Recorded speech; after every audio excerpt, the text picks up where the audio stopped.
네, 안녕하십니까. 저는 동국제강 당진 후판 공장 공장장으로 근무 중인 김지탁입니다.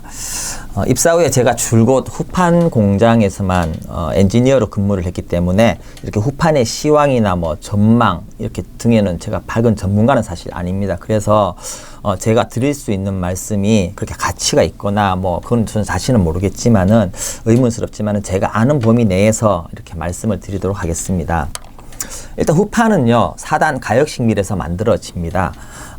이렇게 만들어진 후판을 가지고 저희가 주로 사용한 것은 선박 제조, 그 다음에 파이프라인, 그 다음에 압력 용기, 뭐 이렇게 건설 기계, 뭐 이런 곳에 건축 기계 등 여러 군데 많이 사용이 되는데.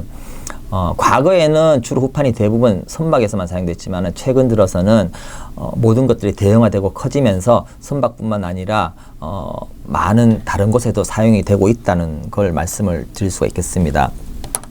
후판에 요구되어지는 특성이 과거에는 강도 하나밖에 없었어요. 그런데 지금은 강도에서부터 벗어나서 용접성이라든지 내식성이라든지 내피로성, 내마모성 뭐 이런 것들이 많이 필요를 하게 됩니다. 그래서 제가 지금부터 드릴 말씀이 후판의 과거에 어떻게 이제 후판이 만들어졌는지, 후판 공장이 어떻게 생겨졌는지부터 지금의 후판, 그리고 앞으로 어떻게 가는 것들이 어떻게 나아가야 좀 후판의 미래가 밝을지에 대해서, 우리나라 후판에 대해서 조금 이렇게 제 개인적인 의견을 말씀드릴 건데, 먼저 후판의 과거부터 한번 좀 말씀을 드리겠습니다. 후판은 전쟁이 일어난 전쟁의 역사와 비슷하다라고 이렇게 말씀을 드릴 수가 있어요. 왜냐하면은 전쟁을 통해서 이렇게 선박이 조선이 이렇게 성장을 했거든요. 그러니까 조선이 성장하는 과정에서 바로 백업이 돼야 되는 게 후판이고, 그러한 과정들을 통해서 같이 상호 발전을 했던 것 같습니다. 그래서 과거 뭐 1900년대 이전에만 그때만 하더라도 대부분의 배들은 나무로 만들어졌죠. 목선이라 그러는데요. 그 이후에 전쟁을 하면서 뭐 이렇게 서로 화포나 이런 것들을 좀 방어를 하기 위해서 거기에 철갑을 두르게 됩니다. 목선 위에다가. 그러니까 그거 하나만으로도 이제 철갑만으로도 안 되다 보니까 나중에는 철로 후판으로 강제로 이제 선박을 건조를 하게 됩니다. 그게 이제 1차, 2차 세계대전에 대부분 일어났던 일인데, 실제로 1, 2차 세계대전에는 단단한 즉 총알을 막아줄 수 있는 그러한 강제로 된 선박이 필요했었던 거죠. 그러한 것들을 했었고, 이제 그러한 것들이 2차 대전이 끝난 1960년대부터 그 당시 미국이나 유럽에서 많이 건조될 수 있었던 건조될 수 있었던 조선소와 후판 공장이 다 이제 일본으로 좀 넘어가게 됩니다. 일본에서는 2차 대전 패전 후에 좀 철강에 대한 철강 보국, 철강 제일주의 그런 것들이 좀 많이 넘쳐나서 1960년대부터는 국력을 집중을 하기 시작했어요. 철강 쪽에. 그래서 1960년대, 70년대에 뭐 고루라든지 제강 기술을 엄청나게 발전을 시켰고요. 1980년대에 와서는 그 제강 기술을 통해서 만들어낸 슬라브를 가지고 이제 후판을 이렇게 만들기 시작했었습니다. 그런데 여기서 한 가지 특이한 점이, 기존에는 후판이라고 하면은 강도만을 요구를 해왔었는데 이때부터 좀 달라져요. 1980년대부터는 뭐 강도를 높게 하려면 무조건 후판을 두껍게 만들어서 배를 만들면 되는데, 사실 이게 후판을 두껍게 만들어서 배를 건조를 하게 되면은 자중이 너무 무거워져서 이동도 힘들고 또 뭐 화물을 적재할 경우에는 많이 실지도 못하게 되는 거죠. 그래서 어떻게 하면 강도는 똑같이 하면서 후판의 부피를 좀 줄일 수 있을까에 대한 고민 끝에 이제 TMCP 강을 제조를 하게 됩니다. 일본에서 만든 이 TMCP 강이 전 세계적으로 선박에 쓰여지면서 엄청나게 큰 히트를 하게 되고, 그러한 일본에서는 완전 조선과 후판이 전성기를 뭐 이루게 됩니다. 1980년대에. 그 이후에 이제 이러한 철강 산업이 한국으로 다시 넘어오게 되죠. 그럼 한국으로 넘어오게 되면 어떤 과정에서 넘어오게 되냐면 한국은 1971년, 사실은 1971년도에 처음 한국의 후판 공장이 세워졌고요. 저희 동국대학에서 사실은 최초의 후판 공장을 부산에 건설을 했었습니다. 그러나 이때 이때 만들어진 공장은 사실 뭐 일본에서 사용하던 중고 기계를 들여와서 했었었는데 지금의 후판 미일과는 상당히 다른 모습이었어요. 아주 후판의 최초의 모습이라 그러나 후판 최초의 장비를 가지고 만들게 됐었어요. 그 이듬해인 1972년에 드디어 이제 현대식 후판 공장을 포스코에서 포항에 짓게 됩니다. 포스코 포항 1후판 공장에서 최신 설비로, 당시의 최신 설비로 후판을 이제 제조를 하게 되고요. 그 이후에 포스코에서는 빠른 속도로 일본의 아변 기술, 제강 기술 등을 다 받아들이죠. 그래서 오늘날에 뭐 조선이나 다른 철강 제품이 이렇게 성장할 수 있는 가장 밑거름이 원동력이 됐던 것은 사실 포스코의 기술력이었다라고 저는 말씀을 드릴 수 있을 것 같아요. 근데 이제 후판만 이제 그 부분에서 뺏어 보면은 당시 저희가 이제 부산에 있던 그 최초의 후판 공장을 폐쇄를 하고 이제 1989년도에 이제 포항으로 이제 저희 제2창업이라고 하는데 포항으로 이제 다시 모든 설비를 가져오죠. 그러면서 1후판을 만듭니다. 그 당시에 포스코는 포항 공장에 1후판, 2후판 즉 두 개의 후판 공장이 있게 되고요. 저희는 89년도에 하나, 다시 97년도에 2후판을 또 짓게 되죠. 그래서 그 이후에 포스코가 또 3후판을 짓게 되고요. 그래서 포스코 후판 공장 3개, 저희 후판 공장 2개, 총 5개의 후판 공장을 가지고 2000년대를 맞이를 하게 됩니다. 2000년부터 2010년까지는 저희 나라 조선업과 후판의 완전 성장기였죠. 엄청나게 크게 성장을 했고 조선도 마찬가지고 후판도 마찬가지고 전 세계 넘버원이라는 타이틀까지 막 가져오게 되는 그러한 고도 성장을 하게 됩니다. 그 이후에 이제 2010년도가 되면서 이제부터 좀 수급 밸런스가 깨져요. 그 당시만 하더라도 수요 공급 측면에서 대부분은 조선에 들어갔고요.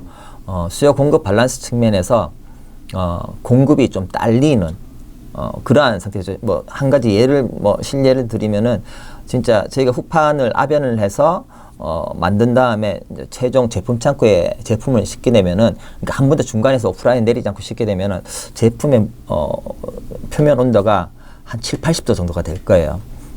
비가 오는 날이었는데 제가 근무하는 어느 날 비가 오는 날이었는데 조선소에서 이제 저희 고객은 와 기다리고 계시고 물건을 받아고 그래야 이제 빨리 배를 건조를 하실 수가 있으니까 그러니까 기다리고 계신데 진짜 비가 오는 날 제품을 싣고 화물 트럭에 싣고 25톤 화물 트럭에 싣고 나가면은 그 제품 위로 연기가 모락모락 나게 되는 그러한 제품들도 다 가지고 가셨었거든요. 그만큼 수요와 공급 밸런스는 좀 깨졌어요. 어느 쪽으로 유리하게? 공급이 유리하게. 즉 공급이 작았죠. 수요를 못 따라갔었으니까요. 그만큼 그 당시에 뭐 조선도 호황이었고 그래서 2000년도부터 2010년 그 사이에는 대부분이 이렇게 둘 다 양적 성장을 같이 할 수 있는 시기였습니다. 그렇게 성장을 하다가 이제 각 사에서 저희 그 당시만 해도 2개의 회사였죠. 포스코와 이제 저희 동국제약밖에 없었는데 그 이후에 이제 현대에서 함부를 인수하면서 2개의 후판 공장을 더 추가를 하게 되고 저희도 당진에 3후판 공장을 짓게 되고 포스코도 광양에 4후판 공장을 또 짓게 되죠. 이렇게. 그래서 2010년도가 되니까 우리나라의 후판 공장이 저희 3개, 포스코 4개, 현대 2개, 이게 9개가 돼버린 거예요. 순간적이 아니죠. 단시간 내에 공급이 수요를 초과해버렸죠. 거기에 추가를 해서 2010년 이후부터 저희 조선 산업이 어떤 산업이든 간에 무한정 이렇게 커질 수는 사실 없으니까 많은 조선 분야가 중국으로도 좀 넘어가게 되고 중국과 같이 혼용을 하게 되면서 수요가 이제 공급보다 많이 작아지는 그러한 시대가 되어버렸죠. 그래서 하는 수 없이 이제 3개사 중에서는 국내에서는 저희 동국제강은 사실 고로가 없습니다. 즉 상공정이 없이 이렇게 단합엔 밀로만 3개 공장을 돌렸었는데 그러다 보니까 가장 좀 불리하다 그러나요? 가장 약자의 입장이 저희가 있을 수밖에 없었던 거고 그래서 이제 2개 공장을 저희가 포항에 있는 2개 공장을 이제 폐쇄를 시켰습니다. 이게 이제 폐쇄가 되고 저희가 당진 공장 하나로 이제 있으면서 지금껏 이렇게 오고 있는데 2개 공장이 폐쇄되었음에도 불구하고 여전히 국내에서는 후판의 공급량은 수요보다는 많은 상태가 지속이 됐고요. 여기 한 가지 더 위기가 중국이 이제 급성장을 하게 됩니다. 중국도 2000년도부터 2010년 사이에 2000년대 초기에는 사실 고로를 먼저 지었죠. 고로를 지었었는데 그 이후에 2005년 정도 이후 그 당시부터는 수많은 하공정을 많이 지었어요. 여련과 후판과 여러 가지 하공정을 많이 공장을 짓게 됩니다.